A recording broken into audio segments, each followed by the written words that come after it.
अस्सलाम वालेकुम दोस्तों, उम्मीद है सारे दोस्त ठीक हो सन। तुसां वेदे पे YouTube channel Ishfaq Ahmed vlog.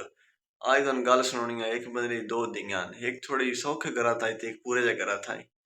जेड़ी है इन्हें सौखे घरा तो रंदी है दरियाओ पार, जेड़ी पूरे जे घर आई वो दरियाओ राह रंदे आ।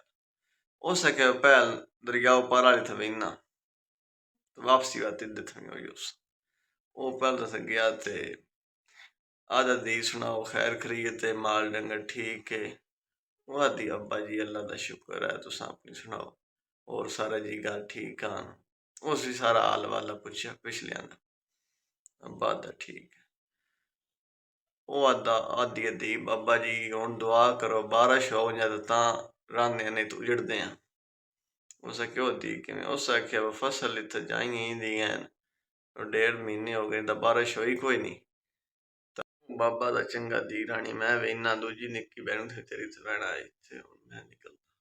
बाबा उस बच्ची को लपड़ वेंदा है तो ओदे कोल हवाल वाला पुछदा है ते ओह भी पुछदी है अपनी मां अम्मा शम्मा दा, भैणा भरावां दूजियां दा। ओह आदा ठीक है। ओह आदा और दी रानी माल डंगर सारी खैर खरीयत ते वाहिशाई ठीक जा रही। ओह आदी अब्बा जी और खैर खरीयत है, कहीं दुआ करो अब हुण बारिश ना होंदी नहीं तो असीं तो उजड़ पैणा, अगे दरियावा नाल आ ते दुआ करो। वो सोची पै गया एक दिया दिया अब्बा जी दुआ करो अब्बा शाला बारिश होवा, ये दिया दिया ना हुआ मैं के करा। उसे दी रानी अल्लाह खैर करसी टुर पिया घर मान के वो घराली पूछती मां खैर खरीयत है दूंगा दिखियां था वदा खैर खरीयत आई। उस आख्या एक दिया दिया अब्बा जी दुआ करो बारिश होवा ते इसी तरह वेख लो जिमें वो बचियां होदियां गल कीती है कि अब्बा जी एक आधी बारिश होवा एक आधी ना होवे, अल्लाह ताला दा इक निज़ाम है।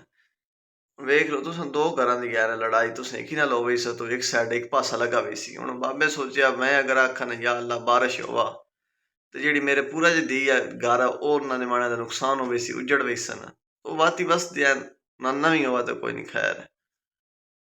ठीक है ये जेड़ी हुण निक्की आई दरियाओ पार हो आदी अब्बा जी बारिश ना होवा दुआ करदी है। दूजी आदी होवा उस आखे या अल्लाह ना ही होवा क्योंकि अगे ही निमाणे इतने आले हैं तो बारिश होगी तो भी नुकसान उससे। तो इसी तरह